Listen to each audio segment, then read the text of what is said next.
ஆசீர்வதிப்பாராக. சுகமுடன் நலமுடன் இருப்பீர்கள் என்று நான் விசுவாசிக்கிறேன்.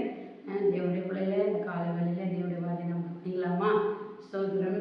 சங்கீதம் 115 அதிகாரத்தில் 9லிருந்து நம்ம 11 வரைக்கும் நம்ம வாசிக்கலாம். சில வசனங்களை வாசிக்கலாம். இதில் சொல்லப்பட்டிருக்கிறது 9. இஸ்ரவேலே கர்த்தரை நம்பு, அவரே அவர்களுக்கு துணையும் அவர்களுக்கு இடமா இருக்கிறார். ஆரோன் குடும்பத்தாரே கர்த்தரை நம்பு, அவரே அவர்களுக்கு துணையும் அவர்களுக்கு இடமா இருக்கிறார். கர்த்தருக்கு பயப்படுகிறவர்களே கர்த்தரை நம்புவர், அவரே அவர்களுக்கு துணையும் அவர்களுக்கு இடமா இருக்கிறார். கர்த்தர் நம்ம நினைத்திருக்கிறார், அவர் ஆசீர்வதிப்பார். இஸ்ரவேல் குடும்பத்தாரே ஆசீர்வதிப்பார், அவர் ஆரோன் குடும்பத்தாரே ஆசீர்வதிப்பார். அப்போ கர்த்தருக்கு பயப்படுகிற பெரியோரை சிறியோரை ஆசீர்வதிப்பாருங்க. சோதர கர்த்தர் உங்களையும் உங்கள் பிள்ளைகளையும் என்ன பண்ணுவாராம்? வர்த்திக்க பண்ணுவார் என்று என்ன சொல்லப்பட்டிருக்கிறது? முக்கியமாக கர்த்தர் என்ன பண்ணுமா? உனக்கு கர்த்தரை நம்பும் போது அவர் முதல்ல உனக்கு எப்படியா இருக்கிறாராம்? துணையாக இருக்கிறாராம். 2வது கேடகமாக இருக்கிறாராம். சோதரம். இன்னைக்கு சோதர சின்ன வயசுல இருந்து நம்ம என்ன பண்ணுறோம்? நமக்கு அப்பா அம்மா பாதுகாப்பாக இருக்கிறாங்க. அதை காட்டிலும் கர்த்தர் தான் நமக்கு பாதுகாப்பு. இன்னைக்கு உனக்கு உணவு தரார், உடைய தர அநேகருக்கு இன்னைக்கு பிள்ளைங்க இன்னைக்கு அப்பா அம்மா இல்லாத இருக்கிறாங்க. எத்தனை பேர் தெரியுமா? சோதரம். அவங்களெல்லாம் பார்த்து தான் கர்த்தர் சொல்கிறாரு. இல்லை அப்பா அம்மா இருந்து கூட சோதரம் பராமரிக்காத நிலையில் நிறைய பிள்ளைங்க இருக்காங்க. நம்முடைய பிள்ளைங்களை இன்னைக்கு ஆண்டவரை நம்புங்க. அவர் தான் உனக்கு துணையாக கேடகமாக இருக்கிறார். மனுஷன் இருக்க முடியாதுங்க. சொல்ற வாலிப வயசுல சோதரம் வாலிப பிள்ளைங்க என்ன பண்ண? வாலிப பொண்ணு தேடும், துணை வேணும். அதே மாதிரி பெண்கள் ஆண்களை தேடுவாங்க.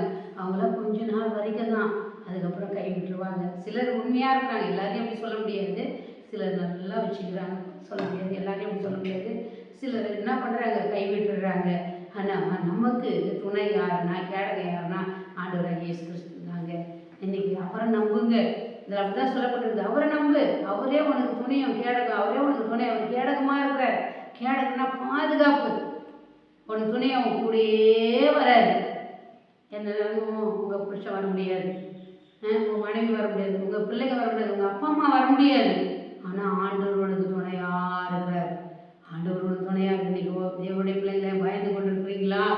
என் வாழ்க்கை இப்படி ஆயிடுச்சு நீங்கள் பயந்து கொண்டு இருக்கிறீங்களா? ஸ்தோத்திரம். வாலிப பிள்ளைங்களா இருக்கலாம், பெண்ணாக இருக்கலாம், ஆணாக இருக்கலாம். ஸ்தோத்திரம். எனக்கு எல்லாமே அழிந்து போயிட்டேனே, நான் நடுத்தெருவில் நிற்கிறேனே, எனக்கு யாருமே துணை இல்லையே அப்படின்னு நினச்சிட்டு இருக்கிறியா? ஆண்டவர் உனக்கு துணையாக இருக்கிறார். ஏசப்பா உனக்கு கேடகமாக இருக்கிறார். உனக்கு விரோதமாக எத்தனை பேர் எழுப்பினாலும் அது வாய்க்காதே போக பண்ணுறது. தேவன் உன்னோடு கூட இருக்கிறார். அவர் இன்னைக்கு என்ன பண்ணுங்க? நம்புங்க. சோதரா. அவர் சிறியவரே ஆசீர்வதிக்கிறாரு, பெரியவரே ஆசீர்வதிக்கிறாருங்க. ஐயோ நான் சின்ன பொண்ணு, என்ன யார்? ஆண்டவர் உன்னை சமமாக நேசிக்கிறாரு. ஆண்டவருக்கு முன்பாக தாழ்மைப்படுதல் அவர் உன்னை உயர்த்துவார். பெருமை உள்ளவனுக்கு அவர் எதிர்த்து நிற்கிறார். கர்த்தர் எதிர்த்து நிற்பார். பெருமை நமக்குள்ள வரக்கூடாது, அகந்த வரக்கூடாது. அப்போ ஆண்டவர் கூட இருக்க மாட்டார். ஆண்டவர் உனக்கு என்ன பண்ணுவார்? சோதரம். அவரை தேடு, அவரை நம்பு. வேற யாரையும் நம்பாத, அப்பா அம்மாவை நம்பாத. நம்பு. கர்த்தரை முதல்ல நம்பு, பிறகு யாரனா நம்பிப்போம். அப்போ அது காரியங்கள் எல்லாம் வாய்ப்பு சொல்லுவாங்க. மற்றவங்களாம் கை விட்டுருவாங்க. கடைசி வரைக்கும் கூட யாரும் என்ன பண்ண மாட்டாங்க? வரமாட்டாங்க. வீடு வரை உறவு, காடு வரை பிள்ளை, கடைசி வரை யாருன்னு சொல்லிட்டு சினிமாவில் பாடியிருக்காங்க. அப்போ கடைசி வரை யாரோ யாரோ. அப்போ உனக்கு கடைசி வரை இயேசு வருவார். நான் சொல்கிறேன், கடைசி வரை இயேசு உன்னோட வருவார். மற்றவங்க யாரும் வர மாட்டாங்கங்க. நம்ம வருஷம் ஒரு நித்திய ஜீவன் உண்டு. பரலோகத்தில் நீ போவ. கர்த்தருடைய பிள்ளைங்களுக்கெல்லாம் மறுபடியும் ஒரு ஜீவன் உண்டு. உலகத்து பிள்ளைங்களுக்கு எல்லாம் கிடையாது. இயேசுவை ஏற்றுக்கொள்ள, உனக்கு மறுபடியும் ஒரு வாழ்க்கை உண்டு. நித்தியமாக அன்பு சமுதிரம் போய் என்ன பண்ணலாம்? சந்தோஷமாக ஆடலாம், பாடலாம், சந்தோஷமாக இருக்கலாம். அங்கே என்ன இல்லை? நம்ம வேலையே இல்லை.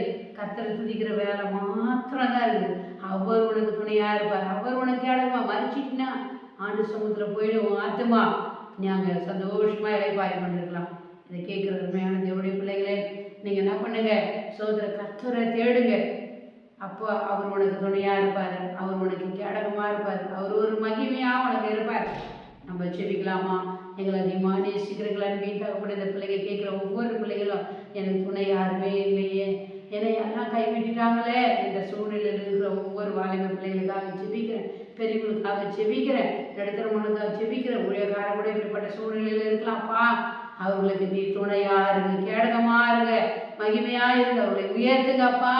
அவர் பெரியோர் சிறியோரே நீர் ஆசீர்வதிக்கிறவர், நீ அவர்களோடு கூட இருக்கிற தேவன். இதை கேட்கிற பிள்ளைங்க அந்த நாளிலே ஒரு விடுதலை பெறட்டும், ஒரு ஆசீர்வாதத்தை பெற்றுக்கொள்ளட்டும். அது ஒரு நம்பிக்கையோடு கேட்க நீங்கள் உதவி செய்வீராக. எதெல்லாம் எடுத்து போயிருக்கிறாங்களோ கண்டிப்பான நன்மைகளை பெற்றுக்கொள்ள நீங்கள் உதவி செய்வீராக என்று மனதார வாழ்த்தி வாழ்த்தி மீண்டும் நான் ஆசீர்வதிக்கிறேன். அதுக்குதாவே ஆமேன். God bless you. கர்த்தர் உங்களை ஆசீர்வதிப்பார். ஆமேன்.